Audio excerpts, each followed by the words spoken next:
Hi, and welcome to the May edition of Inspired Messages. It's Sue here. So I hope you're all okay and keeping a high vibe. Um, I'm actually here in Thailand at the moment, and I'm actually going to be traveling back to the UK. I'm not sure about the June edition because I'm not sure where I'm going to be. I will try and do it, but if it doesn't happen, then it's because I've got a problem uh, with internet or not enough time or no space or whatever. Because I do have Uranus on my sun, and honestly, nothing is going well, it's very up and down. I've got no control over anything, which is actually what Uranus on your sun is like. So, yeah, we'll see. So I'm also sitting in my new house. So I've not moved in, and the builders are doing an extension. So there might be drilling and things like that. So I'm hoping it's not going to disturb the video. I come away from the main house just to get a bit of space. So anyway, looking at the astrology, we had two huge events in April, which will affect us all for many months and years ahead. And the solar eclipse was in Aries. It was on the 8th of April.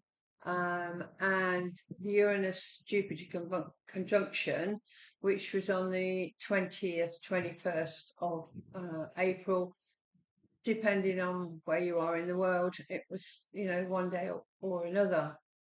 So that was pretty massive. And if you don't know or you didn't watch, go and watch last month's because I talk about it, in quite a lot of detail.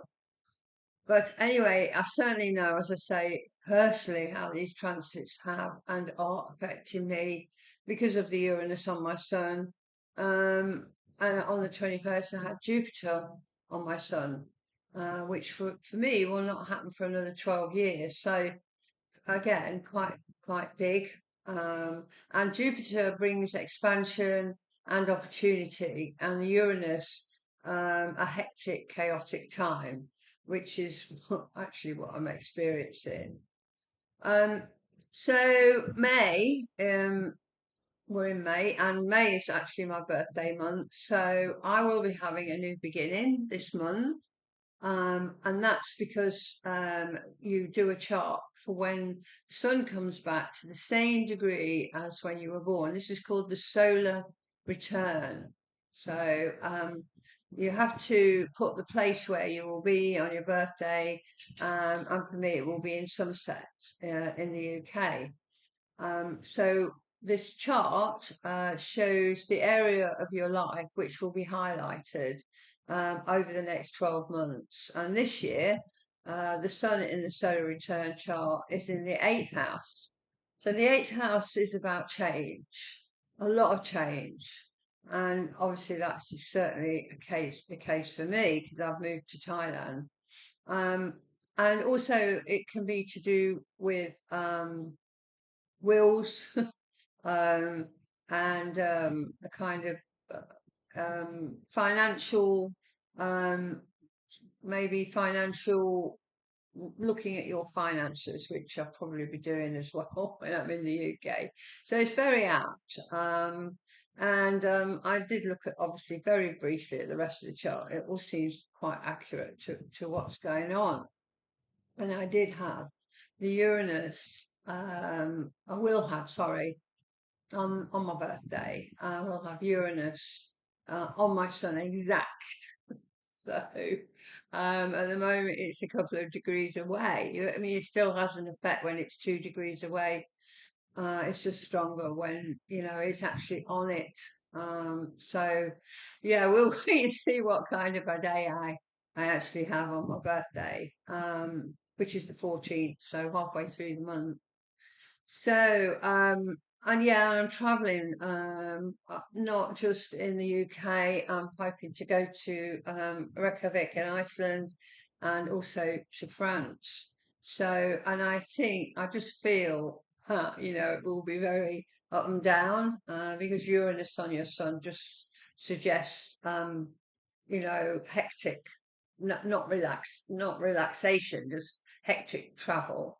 So, and Jupiter has been moving through my ninth house where my sun is, and the ninth house is travel. Obviously, conjunct my sun and the Uranus on my sun as well. So this is all kind of hectic travel and surprises on the way, and hopefully not too many ups and downs. Um, but in May this month, Mars will move into its own sign of Aries. So we can expect very strong energies. And I have three planets in Aries, including Mars. So I will have my Mars return. Um, so we all get that. But that indicates that I'll be using a lot of energy, but I should have the energy to do it all. And this coincides with the Jupiter and Uranus in the ninth house of travel that I also have. So Mars is about being your own person and having the courage to start new projects. Mars is the ruler of Aries, and Mars was the god of war. So we can expect more uprising and people around the world standing up for freedom and the downtrodden, more protests as people really are unhappy with the status quo. And obviously, the god of war, then I don't think the wars are going to stop, not certainly not in May. I mean, I think, it's going to carry on, unfortunately. So, on the second tomorrow, Pluto will go stationary retrograde. And at the moment, Pluto is at 2 degrees of Aquarius. So if you've got any planets around 2 degrees of Aquarius, you're going to feel this energy more. And if you have planets at 2 degrees of the other fixed signs, that's Taurus, Leo, or Scorpio, you're also likely to feel the energy. So Pluto retrograde gives us a bit of breathing space as it slows down, although it will move back into Capricorn in September till November, and it will finish off the demolition that Pluto started back in 2008. Pluto is about transformation, and again, where it is in your chart, in your birth chart, is where you can transform yourself through your life. But also, we have Pluto transiting our charts at the moment, all of us. So, depending on which house it's moving through, there will be an element of you transforming those areas wherever Pluto is in at the moment. Pluto is about being true to yourself, actually, standing in your own truth and power and not being manipulated by others. And I think we all need to stand in our own power. We all need to, take responsibility for ourselves, really. So also in May, we have lots of planets changing signs. Um, and before they change signs, they will be at 29 degrees of a sign. That's because there's 30 degrees in every sign. So when a planet reaches 29 degrees, it can be upset and chaos, especially when the slower moving planets change sign. So Mercury will be at 29 degrees of Aries on the 15th of May, and the Sun will be at 29 degrees on the 20th of May. Venus will be at 29 degrees on the 23rd of May, and from the 21st to the 25th of May, Jupiter will be at 29 degrees of Taurus and will move into Gemini on the 25th and 26th of May. And then it will be in Gemini. Jupiter will be in Gemini for 1 year. So if you are a Gemini, you're going to get Jupiter on your sun during the next year. And this is going to bring you opportunity, new people will enter your life. It should be a time of expansion, a time for optimism. So make the most of it. obviously, you won't know exactly when that is unless you have your chart done. But you can be sure that you will, have Jupiter on your sun. So you will maybe have some kind of surprise, nice surprise. Um, and Neptune will be at 29 degrees of Pisces on the 3rd of May, right to the end of August, as Neptune being an outer planet moves, very slowly, unlike Mercury, Venus, and Mars that move, much more quickly. And Neptune, at this degree, might make you feel like everything is hard work. Neptune, can make us feel, depending on where it is in our chart, can make us feel under a spell, um, under some kind of a delusion.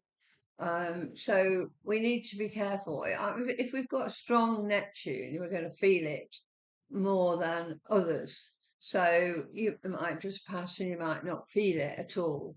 But Neptune rules oil, water, the film industry, illusion, as I've said, and fantasy. And it's also connected to hospitals, monasteries, and hidden institutions that are not normally discussed. So we may see information about hospitals and or the church.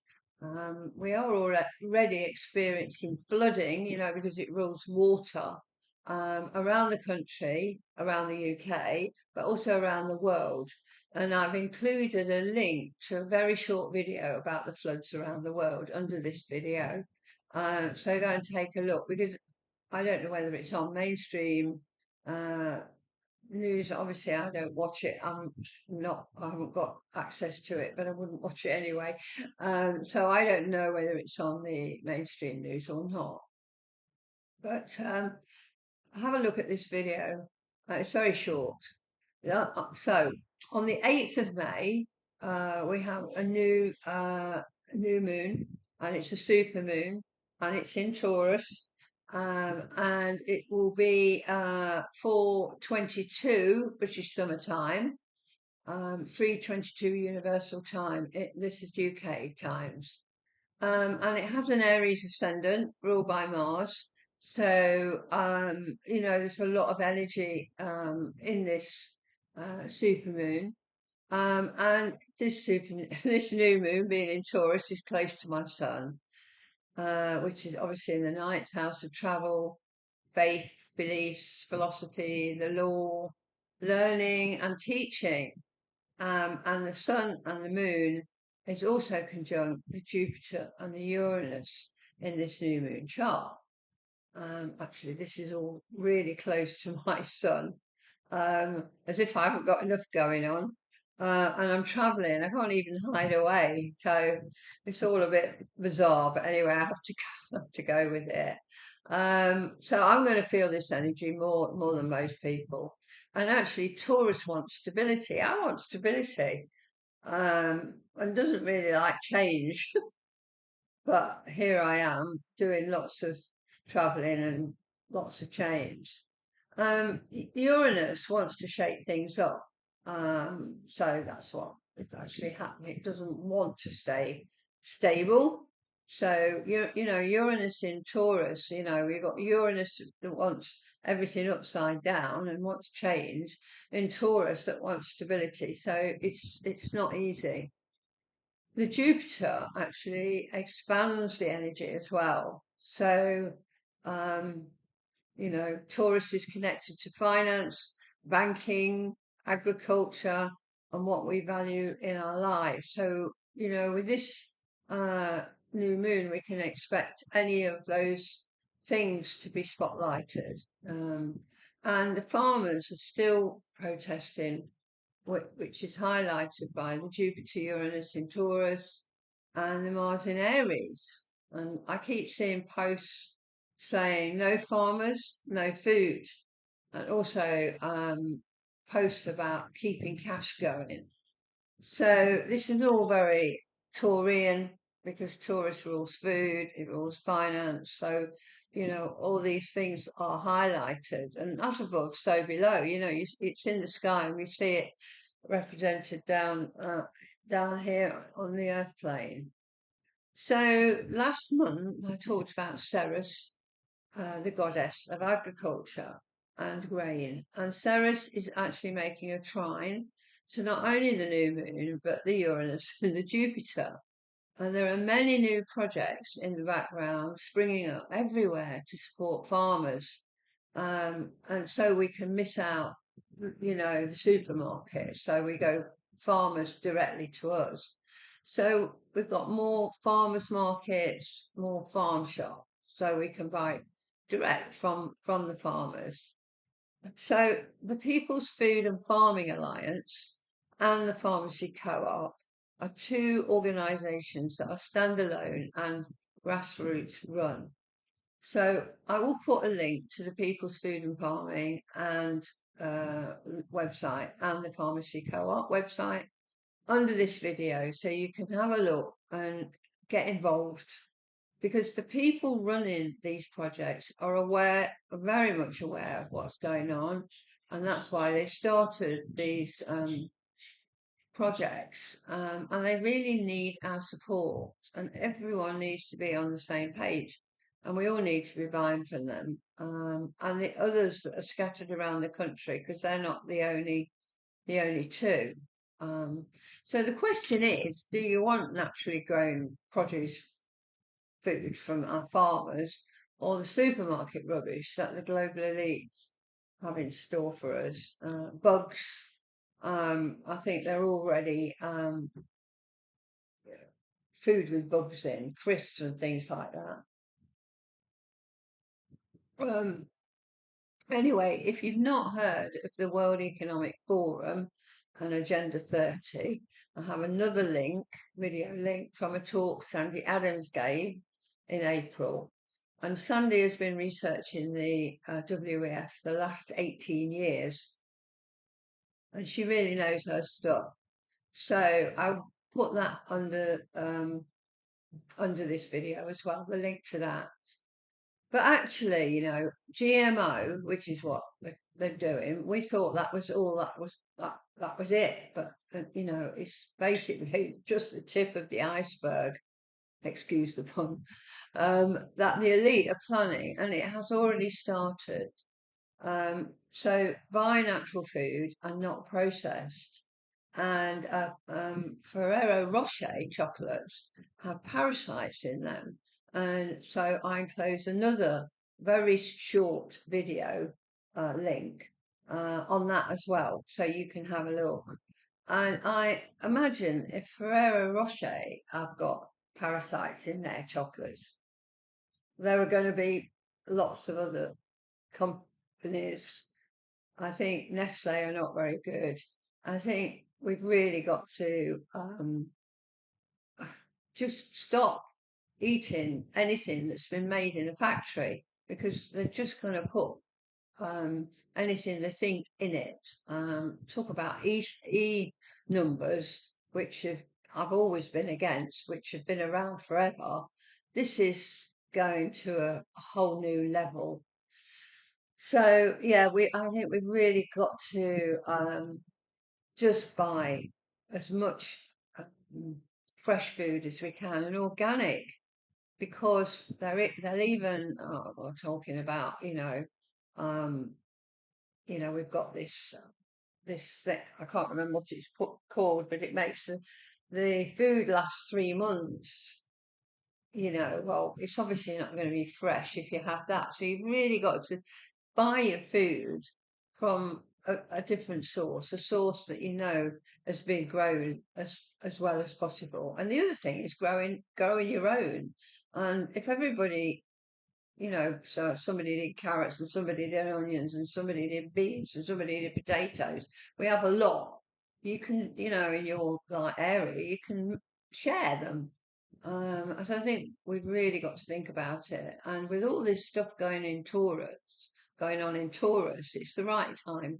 Taurus is an earth sign, and so it's actually ruled by Venus, So while we have so much going on in Taurus, connect to the earth, hug a tree, walk on the grass if you can, if it's not raining, create something beautiful, either in the garden or in the home. And don't forget to write your new moon wishes and perform a new moon ritual on the 8th. It is a new moon, super moon. So it's supposed to have more energy. So last month I talked about Black Moon Lilith and how she stands up for unfairness and justice and the underdog. So if you missed that video, go and have a look. It's just the April. It's 5 messages. So in the new moon chart, the Black Moon Lilith is in Virgo, which is about service to others. Okay, so if you're a Virgo, if you know a Virgo, they're always helping other people. It's an earth sign again. So having Lilith in Virgo, I'm thinking that she wants to help. And it's actually trining the new moon, the sun, and the moon, and Uranus and Jupiter. And I really think she is going to give a helping hand to all the injustice that's going on. So, Black Moon Lilith is also trine the fixed star Algol at 26 degrees of Taurus. And Algol is known as the demon star and is associated with the Gorgon Medusa. So in the myth, Medusa is cursed with snakes in her hair, and she turns anyone who looks at her into stone. So again, my sun is very close to Algol, and like all planets and stars, there is a positive and a negative side to them. And Algol, if worked with in a spiritual way and with an honest sense of purpose and a desire to live up to some philosophy or ideal, then all will go well in the person's life. So my sun, as I've said before, is in the 9th house of the higher mind and philosophy, hence the astrology, the coaching, the teaching, etc. So I naturally gravitate to searching and finding truth so that I can help others find theirs. However, in the new moon chart, Algol is next to Jupiter, Uranus, and the new moon, and we know that Algol often shows up in times of disasters. So we may see good or bad things, who knows? But Black Moon Lilith is also trining the Algol, so I'm hoping for a positive outcome, and she lends a helping hand. I have to wait and see. But Algol does show up when well positioned in the birth charts of healers and counsellors, and actually I count myself as being one of them. So, what's happening in the rest of the month? So, today, the 1st, Venus in Taurus is square Pluto in Aquarius. So, with that, there can be challenges in your dealings with other people, and you may find that other people are quick to fight. They might be on the defensive. So if that happens, take a step back. Try to breathe when you feel you're getting upset and make sure you're seeing things in the correct light. That's really important. And then obviously the 2nd tomorrow, Pluto goes retrograde. And so it likes to slow down the intense transformations and upheavals that Pluto is generally known for. And this will give you a chance over the coming months to adjust to what has already happened in the past few months and get used to the major changes you may have experienced. You may or may not have experienced anything, but if you have, if Pluto's been affecting your chart, it's likely to cool down and cool off a bit. On the 3rd, Mars in Aries will be sextile Pluto. So it's better than square. Squares are challenges, but sextile and trines are much nicer. So with this Mars sextile Pluto, energy can be passionate. You can be really enthusiastic about what you want to do, what you want to do on the third.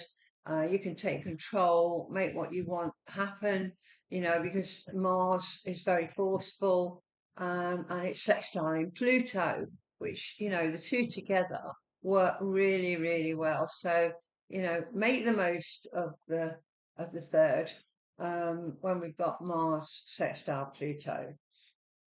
On the 8th, we have the new moon, which I've talked about a lot. And then we jump to the 13th.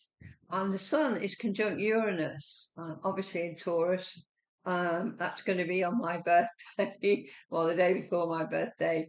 And you can embrace the unconventional and do new things, unusual things, do things in unusual ways. And you can embrace your quirky side. This is maybe the genius. You might get an aha moment. You might get, to suddenly think of a new way of doing something. So make the most of that on the 13th. And also, Venus is sextile Saturn on that day. So working on your goals can be more enjoyable because it's a sextile and you can feel more ambitious. So make the most of that on the 13th. On the 15th, Mercury enters Taurus. So it can slow down because Taurus is known to be much slower and plodding. So it can slow down the mental energy, but it's helpful for sticking to your decisions and plans once you've made them. And you can take your time thinking things over, and be confident in your decisions that you make. Then on the 17th, Mercury in Taurus is going to square Pluto. So, this is a square. I'm not sure how it's going to work out, but it might be that you want to get really wrapped up in something, and it might be that you can't get your mind off it. Your mind's full of this, whatever. So again, try to take a step back, gain some perspective, and don't get stuck in, don't get drawn in and stuck in it. Just remember it's only for the 17th. So if you're feeling that, do something, maybe research something, because that would be quite good for that. Mercury um, and Pluto, I think, yes, it would be quite a good idea. And then on the 18th, Venus is conjunct the Uranus in Taurus. So this can bring unexpected developments, can maybe happen in your relationship, because obviously Venus is about relationships. It's also about money. So there could be something happening about money. Or somebody in your life may have something to say that you hadn't thought of, that was different.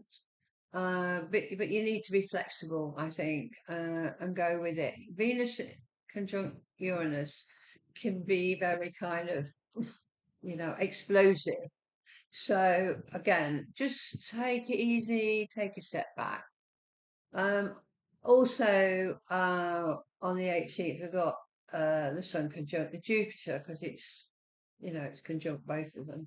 So opportunities can be all around, and this can make you optimistic and open to new possibilities.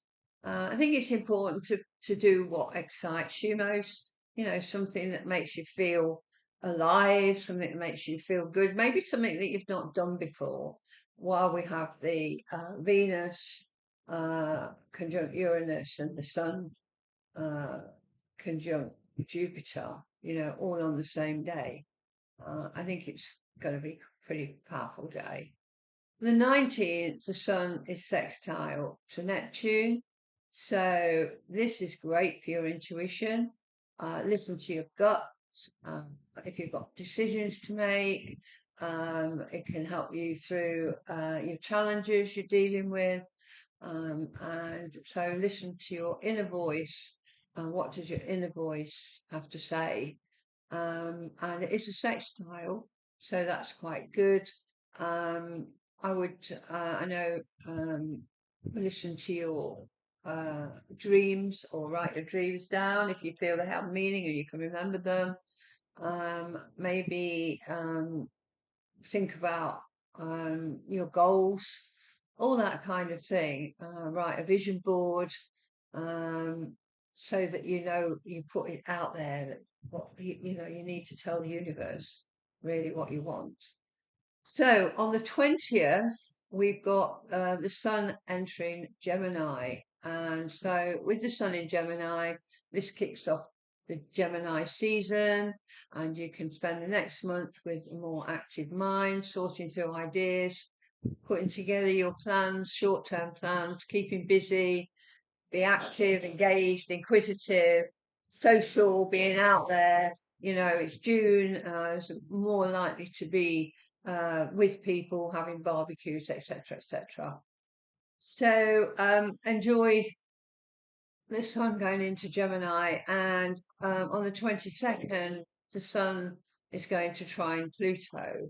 So this is really good. You can feel comfortable with with what you're doing, and it's about standing in your own power again, and you can use it to take control of something um, that's been chaotic.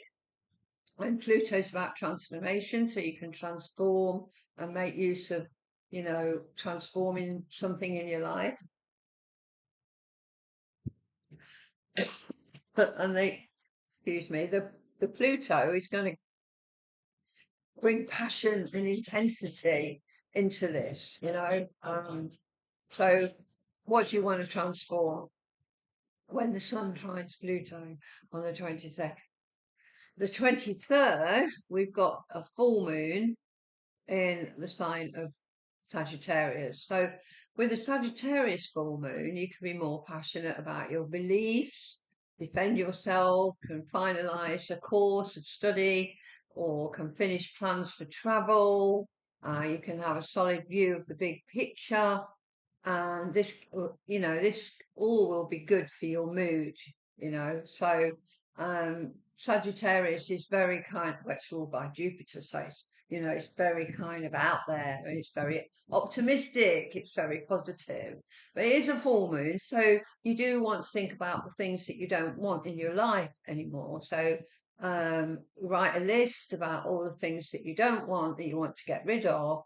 So that will leave more room for when the new moon hits, the next new moon hits. So, yeah, make the most of it. Do a full moon ritual, set the stage, listen to some music, light some candles, and sit in the moonlight if you can see it. And just make sure that you connect to the moon and its energies and the Sagittarius energy, which is positive. Venus on the 23rd as well in this chart is going to conjunct the Jupiter.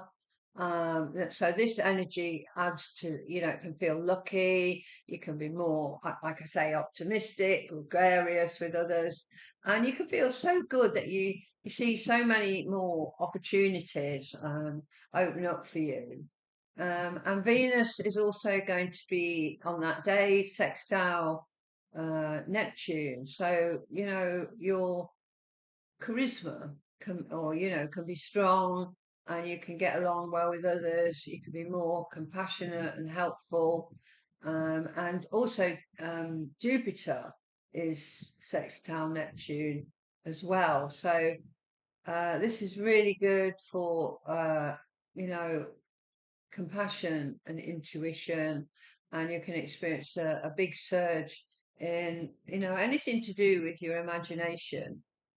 Good for meditation, and you can pursue spiritual ventures, strengthen your core self, and you can be generous with other people. all good stuff. So I think this full moon is going to be quite good on the 23rd. So enjoy. And on the 25th, Venus it is going to trine Pluto in Aquarius. So the passion again, this is a trine, and we've got Pluto in here with Venus is relationships. Passion can be high, when you're with with anybody, but I think if you're with, your partner, but passion can be high in your dealings with others, but this could be easy to manage and helps you grow closer. It's important that you use this energy to strengthen emotional bonds. That's the 25th. And also on the 25th, we've got Jupiter entering Gemini. um, it's it's moving, it will be there a year. And this new Jupiter cycle means you can benefit from your mind, your ideas, your plans. You can absorb new knowledge, express yourself openly, and improve communication, because that's what Gemini is about. It's all by Mercury. So Jupiter in Gemini, you can really um, enjoy it, and maybe join a course. And on the 27th, Mercury in Taurus is going to sextile Saturn, which is still in Pisces. So mental energy can be disciplined. It's a sextile, and you can merge the details that you have with the bigger picture, and you can work on your plans and research for the information, and put it all together. So Mercury sextile Saturn, will allow you to do things well, so you have a good outcome. And on the 31st, the last day, Mercury is going to conjunct Uranus in Taurus. So interesting. I mean, there could be flashes of genius, flashes of insight, again, ha-ha moments, unexpected, unconventional ideas can flow. I don't automatically write things that seem a bit out of the box off, because don't think they're unrealistic, because they might be the best thing that you've thought of for a long time, and they could be beneficial down the line. So write it down, keep track of it. Okay, so the affirmation for this month: hand on heart, every morning. My body and mind is healthy, and life is good for me and my friends and family. My body and mind is healthy, and life is good for me and my friends and family. Okay, so I will be traveling. I'll try and do something in June for the June one, but if I've got a problem, then I can't do it. So, but I want to do it. I always want to do it. So we'll see. But if not, I'll be back in with the July one, when I'll be back here in Thailand. But at the moment, I know it's going to be chaotic with all this stuff going on in my chart, and I will let you know. I will let you know how it all goes, and I hope you have a fabulous month. If you want to have a look at my posts that I've talked about, some of them I put on my astrology page on Facebook. That's Astrology Sue Fletcher. Website astrologysue.com. And yeah, have a great month.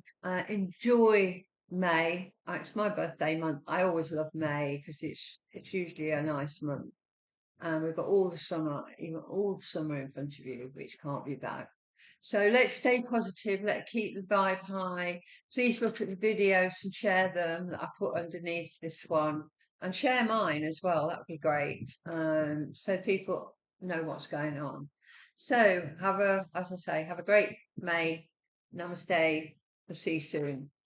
And bye for now.